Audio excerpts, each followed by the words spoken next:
En el debate acerca de la existencia de Dios, ¿qué posturas existen y quiénes son los que tienen la carga de la prueba?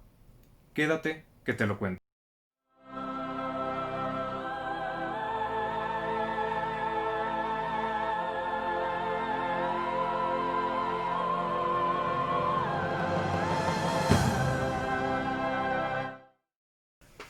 Cuando entramos en el terreno de la existencia de Dios, y particularmente a discutir su existencia, podemos encontrar pues la clásica pregunta de ¿Dios existe? Ahora, a esta pregunta le competen por lo menos 4 posibles posturas que podemos adoptar frente a ella y 3 posibles respuestas. Sin embargo, un error que normalmente solemos cometer al momento de entrar a una discusión filosófica, por ejemplo en los pasillos de la universidad, es comenzar a discutir lo que previamente no se ha terminado por definir. Por ejemplo, ¿cuántas veces no hemos entrado a una discusión y al final el motivo de la discusión no era realmente el motivo que había detrás o la idea que había detrás de lo que estaban ustedes discutiendo, sino que eran las palabras con las que se estaban comunicando, que no se estaban entendiendo bien. Los términos eran para ustedes distintos, no estaban bien definidos. Lo mismo pasa cuando entramos a una discusión tan importante como la existencia de Dios. Cuando entramos a esta discusión sin haber definido bien qué significa cada término, podemos caer en equívocos y podemos al final llegar a un diálogo que es ininteligible para cualquiera que esté escuchando la discusión.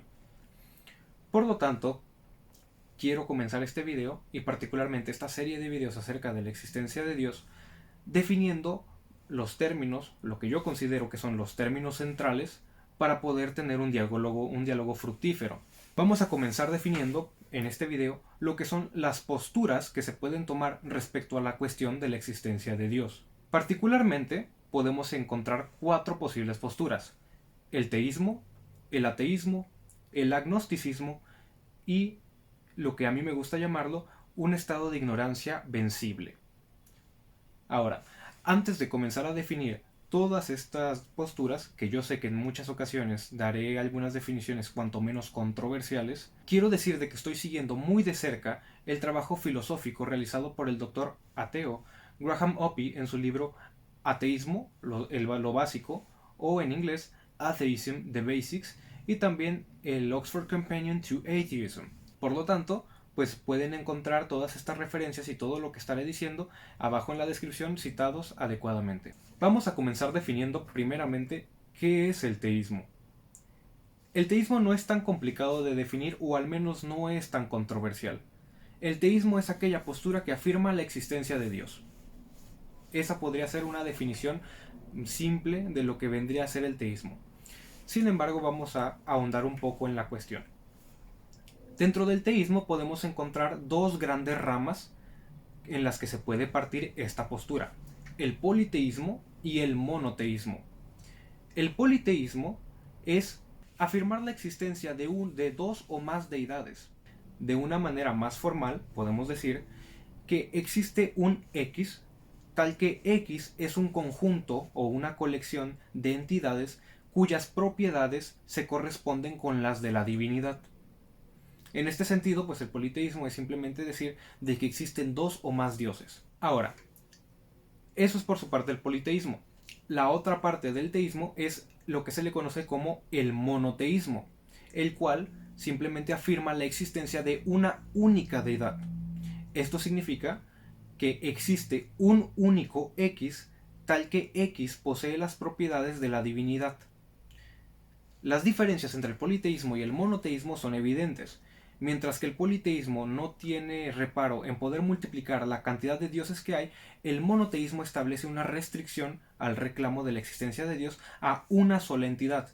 Esto significa que solamente puede existir un solo Dios o un solo objeto cuyas propiedades se correspondan con las de la divinidad. Entonces, en el debate contemporáneo acerca de la existencia de Dios, normalmente cuando se habla de teísmo, y particularmente en el debate occidental respecto a la existencia de Dios, porque vamos más del lado acerca de el Dios cristiano, cuando hablamos de teísmo se deja ya por sentado que estamos hablando del monoteísmo. El politeísmo queda un poco relegado. Así de que cuando estamos en un debate, cuando hablamos de teísmo, estamos haciendo una referencia directa hacia el monoteísmo, no tanto el politeísmo. Por lo tanto, el teísmo ya definido de manera global, podemos decir de que es la postura que afirma la existencia de por lo menos una entidad G, tal que los atributos o propiedades de G se corresponden con los atributos o propiedades de la divinidad. Esto es la definición del teísmo. El teísmo es la postura que afirma que por lo menos un Dios existe. Esta definición, si bien afecta al debate en respecto a la existencia de Dios, no hace referencia a una religión en particular, por lo que la definición que estoy dando aquí aplica tanto para musulmanes como para cristianos como para hindúes, etcétera, etcétera. Entonces, estas definiciones que estoy dando aquí no afectan tampoco al valor de verdad que podría tener la proposición Dios existe. Por lo que no estoy discutiendo aquí si Dios existe o no, sino que simplemente estoy poniendo sobre la mesa las definiciones particulares de cada postura. Y lo mismo va a pasar con el resto de posturas como lo puede ser el ateísmo o el agnosticismo. El ateísmo. El ateísmo es un poco controversial de definir debido a de que no existe como tal una definición propia, o al menos no está tan globalmente aceptada dentro de los mismos ateos. Sin embargo, académicamente hablando, la definición de ateísmo se puede tomar de la siguiente forma. El ateísmo es el reclamo que afirma la no existencia de un dios o de varios dioses. De una manera un poco más formal, podríamos definir que la postura del ateísmo es aquella que niega la existencia de, por lo menos, una entidad G, tal que los atributos o propiedades de G se puedan corresponder con los de la divinidad. Traducción: el ateísmo dice Dios no existe. Ahora, esta postura, o al menos esta definición, es controversial, porque existen dentro de los círculos ateos, y particularmente los círculos ateos más populares, como podrían ser grupos en Facebook o en cualquier otra plataforma, existe la definición del ateísmo como la no creencia en la existencia de Dios. Suele haber por ahí un debate respecto a que si el ateísmo se define como la proposición Dios no existe o como la ausencia de creencia en la divinidad. Sin embargo, yo apuesto, y de hecho todos los filósofos profesionales ateos apuestan por una definición positiva de ateísmo. Esto es una definición que afirme la no existencia de Dios. Esto es, que se comprometa con la proposición Dios no existe en un sentido positivo. ¿Por qué la ausencia de creencia en Dios no puede ser una definición correcta de ateísmo? Particularmente podemos observar tres problemas con esta definición de ausencia de creencia. Primero, la definición no se corresponde con la utilizada en el debate contemporáneo académico. Esto es, si tú vas con cualquier filósofo ateo que se precie de ser filósofo y de ser ateo, muy probablemente la definición que él te dé de ateísmo no vaya a ser la de la ausencia de creencia, sino que vaya a ser la de la postura positiva que niega la existencia de Dios. Esto es una afirmación taxativa de la inexistencia de Dios. Dios no existe. Esto conlleva, por supuesto, una carga de la prueba para el ateo, que, paréntesis, el teísta también tiene la carga de la prueba. Al estar afirmando la existencia de Dios, o al estarla negando, debemos de proporcionar argumentos que nos puedan validar la racionalidad de nuestra postura. El ateo y el teísta ambos tienen la carga de la prueba en este sentido, pero eso lo vamos a tocar más adelante. Otro problema que se puede tener con la definición de ateísmo como una ausencia de creencia es que entonces el ateo no puede afirmar tajantemente la proposición Dios no existe, porque eso implica ya una afirmación positiva y un compromiso positivo respecto a la existencia de Dios. Ya está dándole un valor de verdad a la proposición Dios existe, y le está dando particularmente un valor negativo, el valor de Dios no existe. Si el ateo pretende definir su postura de la manera de la ausencia de la creencia, entonces él a sí mismo se está excluyendo por completo del debate acerca de la existencia de Dios. El ateo no podría ya tener parte porque no podría proponer si Dios existe o no existe. Él simplemente está diciendo que él tiene una ausencia de creencia, pero no está diciendo nada acerca del valor de verdad de la proposición. Ese vendría a ser el segundo problema. Un tercer problema respecto a la definición de ateísmo lo tendremos que abordar un poco más adelante, cuando ya hayamos abordado las otras dos posturas. Sin embargo, y dicho rápidamente, es que definir el ateísmo como una ausencia de creencia crea automáticamente un conflicto entre las otras dos posturas que también podrían ser definidas como una ausencia de creencia. Sin embargo, las veremos más adelante. Y de la misma manera tengo que volver a reiterar aquí, todo lo que estoy diciendo acerca de las posturas no dicen nada acerca del valor de verdad de la postura. El hecho de que yo esté definiendo el ateísmo como una proposición, como una postura positiva, no dice nada acerca del valor de verdad del ateísmo. No estoy afirmando ni negando el ateísmo en este momento, simplemente lo estoy definiendo. Una tercera postura acerca de la existencia de Dios, y que también tiene carga de la prueba, es lo que a mí me gusta llamarlo como el agnosticismo fuerte, o, dejémoslo simple, el agnosticismo. El agnosticismo es un poco menos controversial de definir que el ateísmo, y básicamente la definición podría ir de esta manera: postura que ni afirma ni niega la existencia de Dios, sino que afirma un estado de ignorancia invencible respecto a la cuestión. Por ignorancia invencible se entiende la imposibilidad de tener un conocimiento positivo acerca de la existencia de Dios. ¿Qué quiero decir con esto? El agnosticismo no dice que Dios existe ni tampoco dice que Dios no existe, sino que el agnosticismo se compromete con una postura que afirma la imposibilidad de conocer la respuesta a la cuestión. En este sentido, el agnosticismo afirma la existencia de una ignorancia invencible. Por ignorancia invencible me refiero a un estado en el que naturalmente nos es imposible dar una respuesta final a la cuestión, por lo que Dios podría bien o existir o bien no existir y nosotros no podríamos decir nada respecto a ello.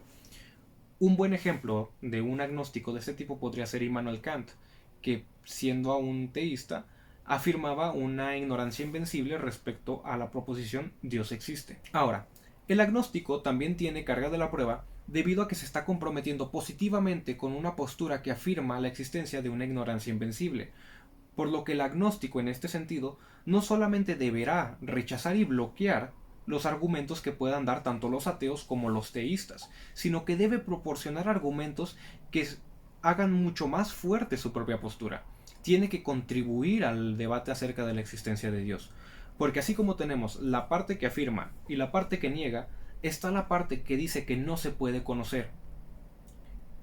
Y como en todo, si tú afirmas algo, niegas algo o dices que no puedes hacer algo, tienes que dar pruebas para demostrar que tu punto es verdadero. Y aquí es donde quiero entrar ya a la postura o a la cuestión de la carga de la prueba. La carga de la prueba vendría a ser básicamente la responsabilidad que cada persona o cada debatiente tiene dentro de la discusión para proporcionar argumentos a favor de su postura. Generalmente la carga de la prueba se le suele dejar al teísta por completo. En un debate acerca de la existencia de Dios, las cuestiones acerca de su existencia, cómo podría ser Dios, por qué pasa esto si Dios existe, etcétera, etcétera, se dejan a cargo de responder al teísta. Esto es, le dejan toda la responsabilidad al teísta para demostrar su punto. Sin embargo, el ateo y el agnóstico, en este sentido, en el que los he definido, también tienen que aportar a la discusión. El ateo no puede escudarse con que él tiene una ausencia de creencia por los motivos que ya mencioné anteriormente. Y el agnóstico tampoco puede escudarse en su yo no sé para no aportar argumentos acerca a favor de su postura, sino que tienen los dos la responsabilidad y la obligación, en virtud de la honestidad intelectual, de aportar argumentos que puedan proporcionar una resolución a la cuestión de la existencia de Dios, independientemente de lo que el otro debatiente esté pensando. Por ejemplo, pese a que yo soy teísta, mi contertulio ateo debe de estar proporcionando, a la vez de que está rechazando mis argumentos, debe estar dando sus argumentos del por qué el ateísmo es cierto. De la misma manera, el agnóstico tiene que estar dando sus argumentos del por qué el agnosticismo es cierto y por qué el teísmo y el ateísmo son falsos. Esto es una relación que se tiene que respetar dentro de las tres posturas. El teísta tiene que rechazar los argumentos del agnóstico y del ateo y debe de proporcionar argumentos a favor de la existencia de Dios. El ateo debe de rechazar los argumentos del teísta y el agnóstico y debe de aportar argumentos a favor de la no existencia de Dios. Y el agnóstico debe de rechazar los argumentos del teísta y del ateo para proporcionar argumentos a favor de una ignorancia invencible. En este sentido, tanto el ateísmo como el teísmo como el agnosticismo son posturas que tienen la carga de la prueba. En este sentido deben de demostrar su punto. La definición de agnosticismo que he dado aquí no hace referencia al valor de verdad de la postura, sino que simplemente estoy definiendo los términos. Muy bien, entonces ya hemos visto 3 de 4 posibles posturas y ya hemos visto las 3 posibles respuestas respecto a la cuestión de la existencia de Dios. Sin embargo, existe una cuarta postura que se puede tener respecto a esta cuestión y es la que a mí me gusta llamarlo la ignorancia vencible. Autores ateos como Graham Oppy lo denominan el estado de inocencia o agnosticismo débil. Este tipo de agnosticismo débil, que a mí me gusta mejor llamarlo el estado de ignorancia vencible, se puede definir de la siguiente manera. Postura que no posee parte en la discusión filosófica acerca de la existencia de Dios, dado que, si bien se constituye como una postura que tiene una no creencia, una ausencia de creencia en la existencia de Dios, no niega ni la existencia, ni la capacidad de conocimiento, ni afirma la existencia de Dios, sino que simplemente se suspende el juicio en su totalidad, dado que o no posee el conocimiento del concepto de Dios o no es capaz de formar algún criterio respecto a esta cuestión. Esta definición particularmente puede englobar a casos con personas con Alzheimer demasiado avanzados que hayan olvidado por completo el concepto de Dios, o puede también englobar a personas como podrían ser bebés que todavía no pueden formar un raciocinio acerca de la existencia de Dios. Por esta razón, ellos no pueden ser denominados como teístas, ni como ateos, ni como agnósticos, porque simplemente no tienen parte dentro de la discusión. No pueden formar un criterio ni un raciocinio que los lleve a encasillarse en alguna de las posibles categorías. Esta postura, al igual que el ateísmo y el agnosticismo fuerte, se puede constituir como una no creencia en la existencia de Dios, porque precisamente esta postura tiene una no creencia. Y aquí es donde volvemos al problema de la definición del ateísmo que quise dejar para el último. El definir el ateísmo como una no creencia hace que choque automáticamente con la postura del agnosticismo y con la postura de la ignorancia vencible. Porque tanto el agnosticismo como la ignorancia vencible tienen una ausencia de creencia en Dios, pero están proponiendo cosas muy diferentes. En el caso del ateísmo, la propuesta es Dios no existe a la par que se tiene una ausencia de creencia.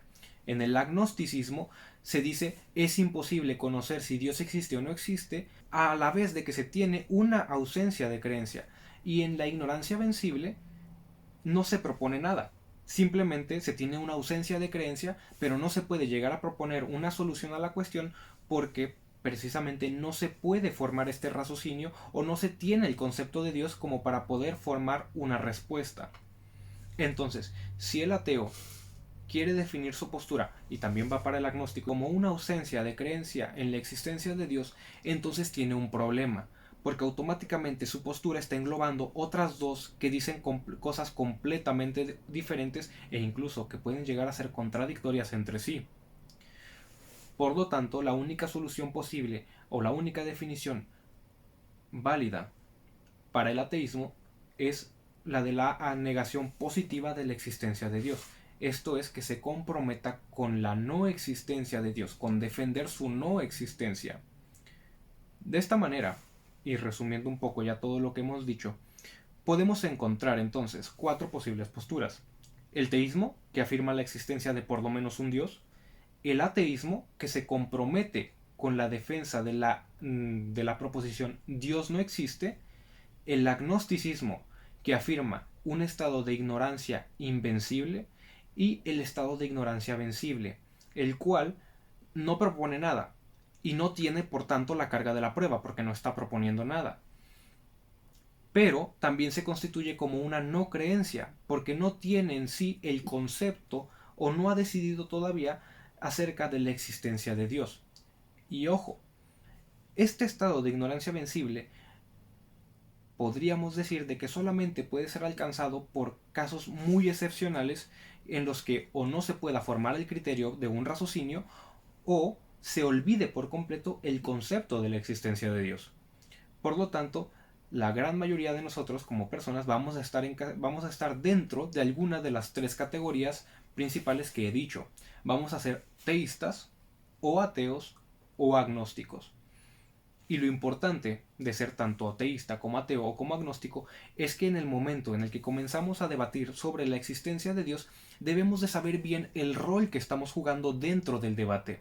Yo como teísta no puedo ser teísta y estar al mismo tiempo aportando argumentos a favor del ateísmo, porque eso me convertiría automáticamente en un ateo.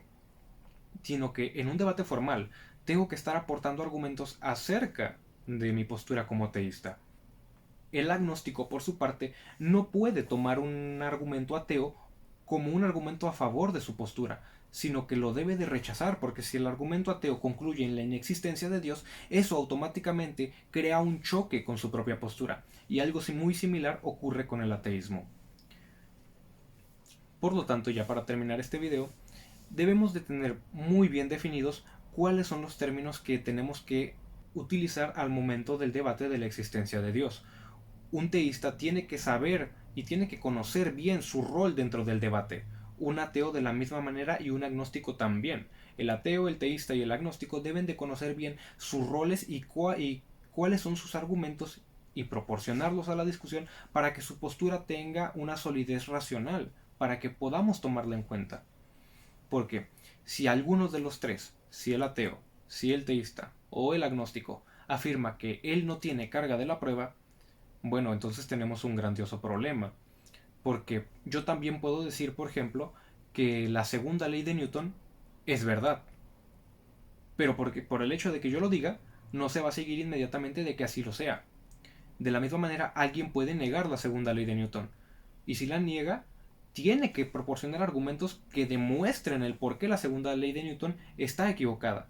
Y aquel que dice que no podemos saber si está bien ni está mal, también tiene que proporcionar argumentos que justifiquen el estado de ignorancia invencible. Entonces, estos vendrían a ser las 4 posibles posturas y las 3 posibles cuestiones acerca de la existencia de Dios. Espero que el video les haya gustado. Voy a dejar acá abajo en la caja de comentarios algunas referencias acerca de la bibliografía que he utilizado para hacer este video y también algunos enlaces a mi blog donde ya he desarrollado un poco más estos pensamientos. Hasta la próxima.